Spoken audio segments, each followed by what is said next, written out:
पूज्य बापूजी के नैनीताल का यह प्रसंग आपको भाव विभोर कर देगा।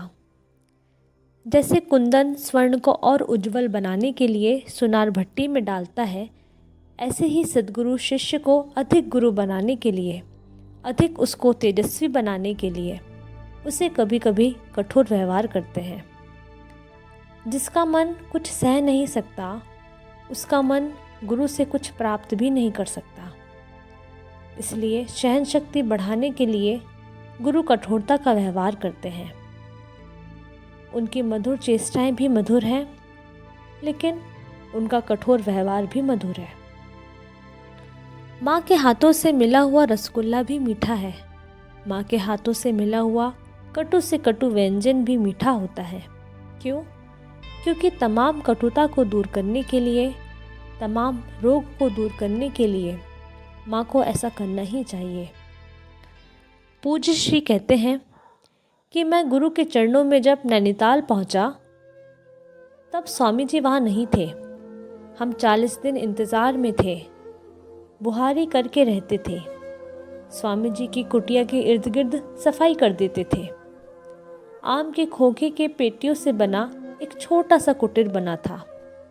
खोखा ही बना था ऐसा कह दो। ऊपर सड़े गले पतरे थे, कहाँ तो गत्तों की दीवार, और वो भी नैनीताल में, और ऊपर सड़े गले पतरे, और छत भी इतना ऊंचा कि उसमें झुककर जाना पड़ता था। सर्वांग आसन नहीं कर सकते थे। जो स्वामी जी के बगीचे का माली था, वो वहाँ रहता था। हम भी वहीं रहे। दाल या मूंग उबाल के खाते थे और 40 दिन तक पड़े रहे कि आज आएंगे, आज आएंगे, आज स्वामी जी आएंगे। जब स्वामी जी आए तो उन्होंने कहा, घर चले जाओ। मैंने कहा, स्वामी जी 40 दिन से यहाँ आपके इंतज़ार में था और आपके चरणों में समर्पित होने को आया हूँ। बोले, बस हो गया दर्शन, हो गया, जाओ। अभी आज्ञा का पालन करो, जाओ यहाँ से। हम तो हाँ ना भी कैसे करें। चुप रहा। आंखों से आंसू बरसे। यह देखकर फिर स्वामी जी बोले, अच्छा ऐसा करो, थोड़ा दिन रह लो, फिर तुम चले जाना घर। फिर 30 दिन और रहा। एक दिन बीता, दूसरा दिन बीता। पूछा नहीं कि तुम रोटी खाते हो कि नहीं। बीती हुई बात है, विश्वास करो तो तुम्हारी मर्जी, ना करो तो तुम्हारी मर्जी। ये बीती हुई बात है, सुनी हुई नहीं, पढ़ी हुई नहीं, बीती हुई है। फिर कुछ दिनों बाद स्वामी जी ने पूछा कि क्या खाता है।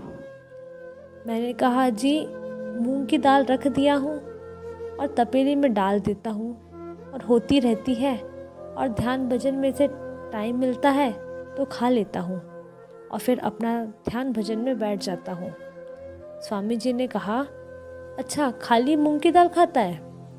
मैंने कहा, हाँ, और आज आप आने वाले थे, ऐसा मुझे पता चला तो मैंने ज़्यादा बनाई है, और आप स्वीकार हो जाए तो ठीक है, अच्छा ले आना।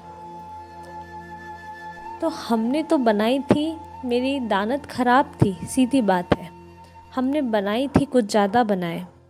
40 दिन दाल पी के शरीर कृश हो गया है, तो स्वामी जी को दाल अर्पण करूँगा तो स्वामी जी के हाथ की 1-2 रोटी मिल जाएगी, तो मैं दाल रोटी खा लूँगा, स्वामी जी भी खा लेंगे। दानत खराब थी, वहाँ तक पहुँचने के बाद भी कभी मन धोखा देता है। दाल की तपेली ले गया श्री चरणों में। स्वामी जी ने कहा, वीरवान भाई, तुम सब्जी ज़्यादा नहीं बनाना, दाल तो ये संत की है, दाल और फुल्का खा लेते हैं, हम थके हुए हैं, जल्दी करो। तो स्वामी जी उनको रसोइयों को जितनी दाल की आवश्यकता थी निकाल दी। बाकी जो बची कटोरी, जितनी 2 कटोरी, तो बोला कि अपनी दाल ले जाओ। मैंने रख दिया। मैंने कहा, अब फुल्का के लिए बुलाएंगे, अब बुलाएंगे। ना कोई फुल्का, ना कोई फुल्की, ना कोई पूड़ी, ना कोई पकोड़ा। चलो ठीक है, स्वामी जी के हाथ का फुल्का नहीं मिला, चलो ठीक है, लेकिन दाल तो स्वीकार हुई, अब कुछ स्वीकार हुआ नहीं। अब नहीं, अब नहीं। फिर दाल पिया प्रेम से। फिर सोचा रात को स्वामी जी का भोजन बनेगा तो उस समय स्वामी जी सोचेंगे थोड़ी दाल पिया होगा बेचारा, भूखा होगा, रात को फुलके मिल जाएंगे। दानत देखो मनुष्य की। रात हुई, स्वामी जी को कुछ अल्पाहार, जो कुछ अल्पाहार करते थे, कभी भोजन करते थे तो कभी चने खा लेते थे। अधिक तंदुरुस्त रहने का ख्याल होता है तपस्वियों के लिए। आत्मा में रमने वालों को पेट भरने का थोड़ी ही होता है। तो स्वामी जी ने तो अपना पी लिया और वीरवान ने भी खाया पिया, और मैं हुआ। और मैं, आप जरा विचार करो कि नैनीताल माना बर्फ़ पड़ती हिमालय का हिस्सा है, हिमालय से मिला हुआ है, बहुत ठंड होती है वहाँ सर्दी के दिन।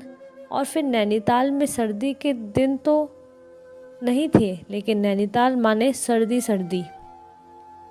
तो अभी ऐसी सर्दी पड़ती है यहाँ, परंतु इससे ज़्यादा वहाँ होती थी गर्मियों में। तो शरीर कुल्फ़ी हो जाता था। और वहाँ जो कुटिया थी वह तो मैंने बयान किया। और फिर रात को खाए नहीं तो सारी रात कुंडलिनी जागे और कुछ जगह भी नहीं। ऐसे फिर स्वामी जी ने रात को आवाज़ लगाई वीरवान को, ए वीरवान, कुछ चूहे थे तो पिंजरा मंगाया। और हमने सोचा कि स्वामी जी वीरवान को बोल रहे हैं कि संत को फुल्का दे के आओ। भूख में तो सूखा फुल्का भी अमृत होता है, लेकिन वह फुल्का नहीं मिला। फिर दूसरे दिन तो मैंने डट के दाल बनाई, स्वामी जी ने अपना बनवाया और खाया। और हमने स्वामी जी भोजन कर लिए, फिर अपना खा लिया। ऐसा करते करते दिन बीत गए। एक दिन पूछा कि खाता है तो पैसे कहाँ से लाता है। मैंने कहा घर छोड़ा था तो मुरादी थी, वह थैली लेकर भागा था। अब दान का क्या खाना, भाई और हम दोनों साथ में रहते हैं, इसलिए कोई चोरी का तो हुआ नहीं। हम दोनों हिस्से को थोड़ी लेकर भागे।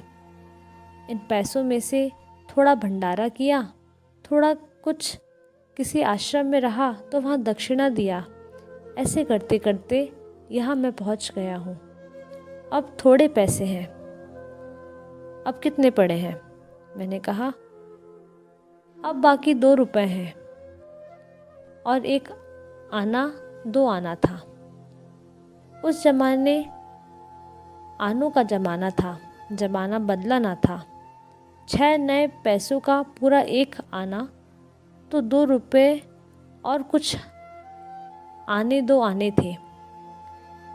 ऐसा कहते कहते मेरी आंखों से आंसू आ गए। मैंने कहा कभी कभी तो ऐसा होता है कि स्वामी जी आज्ञा करेंगे चला जा, तो गाड़ी में तो खड़िया पंटल की नाई बैठ जाऊंगा। और आज तक मांगा नहीं और मांगने का भी नहीं, लेकिन स्वामी जी कह देंगे चले जाओ तो 2 रुपए में तो बस वाला भी नहीं ले जाएगा। क्या अब क्या करूं? कभी कभी तो स्वामी जी ऐसा भी विचार आता है, इसलिए मुझको जाने की आज्ञा नहीं करना। स्वामी जी ने कहा नहीं नहीं, तुम चिंता नहीं करो, 25 रुपया तुम्हारे नाम का कोई दे गया है इधर, और आटा भी दे गया है। अब था तो उन्हीं का, कौन दे जाएगा। 4 नारंगी, 25 रुपया और आटा पकड़ा दिया। बोला अब ये फुल्का बना के खाया करो और पैसे रखो। इतने में तो मेरा कोई मित्र था, हम घर में थे तो उसको हमने पैसे दे रखे थे 600 रुपया उसके काम में। तो हमने चिट्ठी लिख दी तो उसने 100 रुपये भेजे। स्वामी जी को जब पता चला तो वह किराया करा के फिर हमें स्वामी जी के घर भेज दिया। फिर भी आप लोगों की कृपा से मन में ऐसे नहीं हुआ कि मैंने घर बार छोड़ा, इतना तिलांजलि दिया, पत्नी को छोड़ दिया, 40 दिन इंतज़ार किया और स्वामी जी ने खिलाया भी नहीं, पिलाया भी नहीं और फिर वापस घर में लौटा दिया उस कीचड़ में। ऐसे गुरु नहीं चाहिए। ऐसा यदि दुर्भाग्य का विचार आता तो आज मैं यहाँ नहीं होता।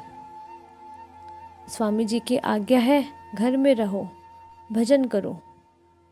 मैं घर में आया, 13 दिन रहा, लेकिन रहना मुश्किल था। फिर नर्मदा किनारे पहुंच गया। फिर चिट्ठी लिखी कि आपकी आज्ञा हो तो मैंने पालन किया है, लेकिन अब स्वीकार करो। ऐसा करके फिर मुलाकात हुई और बात बन गई। स्वामी शिवानंद जी कहते हैं कि पवित्र वेदों के रहस्य उद्घाटक एवं पूर्ण ब्रह्मरूप महान गुरु को मैं नमस्कार करता हूँ, जो ज्ञान विज्ञान रूप वेदों की सार को भ्रमर की तरह चूस कर अपने भक्तों को देते हैं। सच्चे शिष्य को अपने हृदय के कोने में अपने सम्माननीय गुरु के चरण कमलों को सदैव प्रतिष्ठित रखना चाहिए। आश्रम के 3 मुख्य चैनलों को सभी साधक अवश्य सब्सक्राइब करें व दूसरों को भी प्रेरित करें।